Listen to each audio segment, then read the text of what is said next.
तो WWE वालों ने ब्लड लाइन का एक मेजर टाइटल मैच कैंसिल कर दिया। वो कौन सा मैच होने वाला था, किसके अगेंस्ट होने वाला था, कुछ रिपोर्ट्स आई हैं सामने, उसके बारे में हम लोग बात करेंगे। बाय द वे क्या समझता है, एरविन जो है वो WWE को हीट करते हैं क्योंकि रिसेंट टाइम में कंपनी लीव करने के बाद जो उनके रिएक्शंस आए सामने उससे कुछ ऐसे ही लग रहा है और भी तुम्हें रिपोर्ट जानने के लिए मिलेंगी। So hello everybody and welcome back to new video को पहले शुरू करने वाले हैं WWE के रिसेंटली NXT के शो के बारे में जो कि था हैलोवीन हॉविक, और यहाँ पर बबा रे डडली एक बार फिर से वापस आ चुके हैं। देखो हुआ क्या कि शो का मेन इवेंट था जहां पर ट्रिक विलियम्स जो है वो रिज्जी हॉलैंड वगैरह कंपीट कर रहे थे, लेकिन एकदम आखिरी में आके जो बबा रे हैं वो आके सेव करते हैं, रेस्क्यू करते हैं ट्रिक विलियम्स को, और कुछ इस तरीके से पूरा कहते हैं ना अपना रिंग विंग खाली करवा देते हैं ट्रिक विलियम्स को बचाने के बाद। इससे पहले भी रिज्जी हॉलैंड और बबा के बीच में एक सेगमेंट हुआ जहां पर ये दोनों एकदम हीटेड कॉन्वर्सेशन में एंगेज थे, और बबा ने कहा कि भाई तुम पहले WWE में ऐसा कर चुके, तीसरी बार नहीं होना चाहिए मेरे सामने, जो भी वो अपने एक्शंस वहां पर दिखा रहे थे।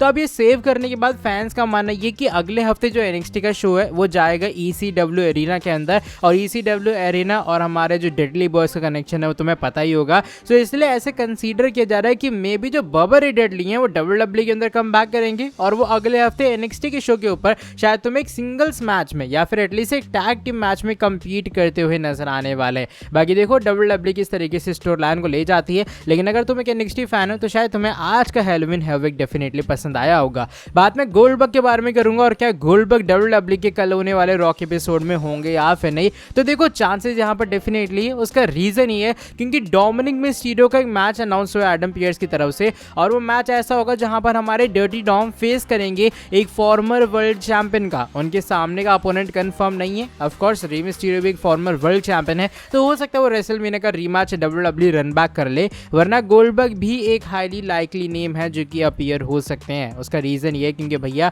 गोल्डबर्ग ही हमारे फॉर्मर वर्ल्ड चैंपियन है। रिसेंट टाइम में गंथर के साथ में उनकी स्टोरी लाइन हमने देखी थी कि वो WWE किस तरीके से एंगेज करने का ट्राई कर रही थी, एंड इवन कुछ रिपोर्ट्स का ऐसा मानना भी है कि जो गंथर और कोडी रोड्स का मैच होगा क्राउन ज्वेल के अंदर, वहां पर गोल्डबर्ग की इंटरफेरेंस होगी। तो शायद WWE वाले क्या करेंगे कि वो जानबूझ के यहाँ पर अपनी रिटर्न करवाएंगे गोल्डबर्ग की, पहले वो आके डोमिनिक मिस्टीरियो को स्क्वैश करेंगे और उसके बाद शायद गंथर के साथ में उनकी कॉन्फ्रंटेशन भी हो सकती है, और ये चीज सेटअप करेगी क्राउन ज्वेल के अंदर गोल्डबर्ग के एक्शन, जहां पर वो कॉस्ट कर सकते हैं गंथर को, और फिर एक गंथर वर्सेस गोल्डबर्ग का फ्यूड उस वर्ल्ड हेवीवेट चैंपियनशिप के लिए। अब जैसा मैंने कहा सिर्फ एक लाइकली नेम है, कोई भी रिपोर्ट या फिर कोई भी कंफर्मेशन नहीं है, लेकिन क्या तुम्हारे हिसाब से गोल्डबर्ग को रॉ में वापस आना चाहिए और आके डर्टी डोमिनिक को चैलेंज करना चाहिए, या फिर सिर्फ एक normal Rey Mysterio versus Dominic का होना चाहिए मैच? तुम्हारा अगर दिमाग में कोई और ओपोनेंट है तो अपना ओपिनियन तुम लोग शेयर कर देना कमेंट सेक्शन में। बाद में करूंगा रिकोशे की होने वाली वाइफ या फिर कह लो समंथा एरविन के बारे में, और क्या समंथा एरविन जब WWE को रिसेंटली लीव कर चुकी हैं,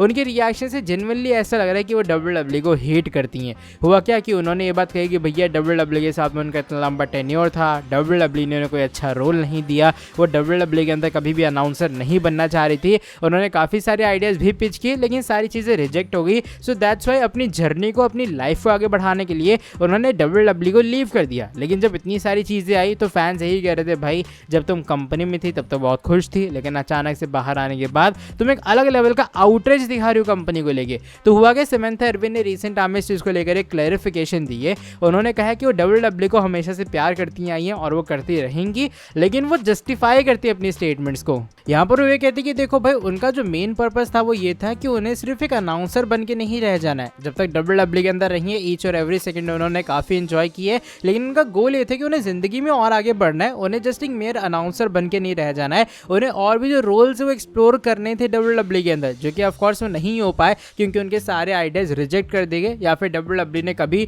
उन्हें उस लेवल तक कंसीडर ही नहीं किया। सो दैट्स वाई उन्होंने WWE को लीव किया ताकि वो और चीज़ों में जा पाए या फिर अपने जो करियर है उसको और बूस्ट दे पाए। उन्हें सिर्फ एक मेयर अनाउंसर नहीं बनना था, इसलिए उनका रिएक्शन उस चीज़ को लेकर है। वो WWE को हमेशा पसंद करती आई हैं और इसमें ये बात नहीं कि वो WWE को हेट करती हैं जो भी उनका रिएक्शन आ रहा है सामने, लेकिन डेफिनेटली रिएक्शन काफ़ी ऐसा था जो कि फैंस एक्सपेक्ट नहीं करते हैं। मान लो आज तुम अगर किसी कंपनी के साथ काम कर रहे हो, उसमें काफ़ी खुश दिख रहे हो, कल तुम निकल के उस पूरी कंपनी की ऐसी तैसी का डालो, तो डेफिनेटली फैंस का रिएक्शन भी जेन्युइन था। लेकिन ये कुछ क्लैरिफिकेशन समंथा एरविन की तरफ से आई है सामने उनकी पूरी स्टेटमेंट्स को लेकर। बात करते हैं हमारे final boss the people's champ the rock के बारे में। जो द रॉक हैं वो भी WWE के अंदर आएंगे या फिर कब आएंगे, ये एक बड़ा सवाल रहता है फैंस के मन में। लेकिन एक थोड़ी डिसअपॉइंटिंग न्यूज़ आई है सामने, बिकॉज ज़रो न्यूज़ ने रिसेंटली ये बात कंफर्म की है कि जनवरी 2025 से पहले तुम्हें द रॉक नहीं देखने के लिए मिलेंगे WWE के अंदर, जिसका इवेंचुअली मतलब ये है कि शायद तुम्हें क्राउन ज्वेल के अंदर भी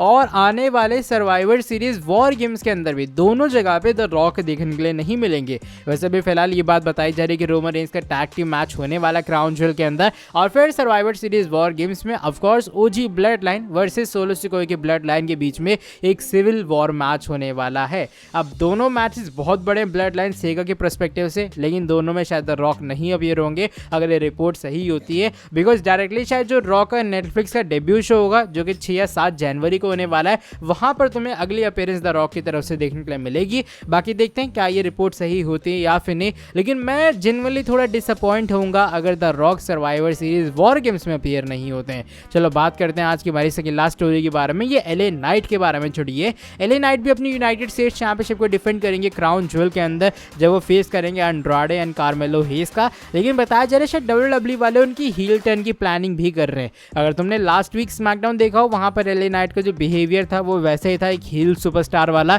इवन जब वो निक ऑल्डिस को कन्फ्रंट करते हैं बैक स्टेज के ऊपर, निक भी उनके ऐसे गुस्सा हो रहा था जैसे कि एकदम मैं होता ना कि हील सुपरस्टार कोई गलती कर देता है। तो फैंस का ऐसा मानना है कि मे बी एलए नाइट का जो हील टर्न है वो भी होने वाला है WWE में। ये जस्ट मैटर ऑफ टाइम है जब WWE ने कंप्लीटली तरीके से हील बना देगी। तुम्हारे हिसाब से LA knight as US champion एक बेबी फेस है ये या फिर एक हील? तुम लोग अपना रिएक्शन शेयर कर सकते हो कमेंट सेक्शन में। अब आज की जो हमारी फाइनल स्टोरी है वो ब्लड लाइन के बारे में जुड़ी है, एंड WWE वालों ने शायद ब्लड लाइन का एक मैसिव जो टाइटल मैच है वो रिसेंटली कैंसिल कर दिया है। अब देखो हुआ क्या कि रिसेंट टाइम के अंदर ना कुछ रिपोर्ट्स आई सामने, या फिर आज से कुछ टाइम पहले ज़रो न्यूज़ ने एक रिपोर्ट दी थी। उन्होंने इस रिपोर्ट के अंदर ये बात बताई थी कि भाई देखो WWE वाले कुछ चीज़ें डिस्कस कर रहे हैं, और उनमें से एक डिस्कशन की बात ये भी थी कि जेकब फाटू वर्सेस कोडी रोड्स का मैच होता। हमने देखा इन दोनों की राइवलरी चल रही थी, इन दोनों का स्टे डाउन हुआ जब ब्लड लाइन के साथ में कोडी रोड्स पूरे तरीके से एंगेज थे, लेकिन इन दोनों का एक ऐसा सिंगल्स मैच नहीं हुआ है कोई भी चैंपियनशिप वगैरह के लिए। लेकिन ऑफकोर्स अब कहानी दूसरी डायरेक्शन की तरफ जा चुकी है, Cody Rhodes blood line story से अलग जा चुके हैं।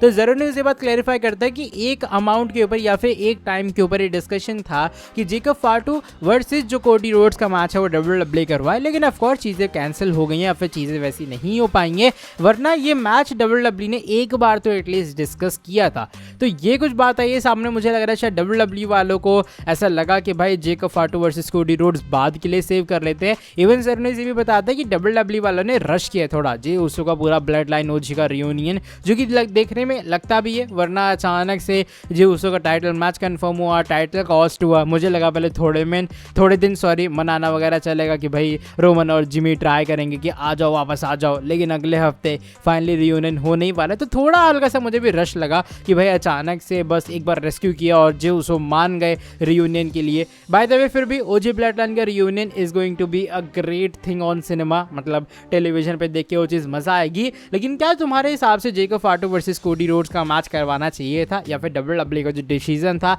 इसको कैंसिल करने का पूरे तरीके से जस्टिफाइड है? चलो by the way that is it for today video पसंद आई है तो तुम लोग वीडियो को नीचे लाइक कर देना, चैनल को सब्सक्राइब कर दो और बेल नोटिफिकेशन को भी कर देना ऑन। बाकी तुमसे मिलूंगा आगे अगली वीडियो के अंदर बहुत ज़्यादा जल्दी। Till then bye bye, take care.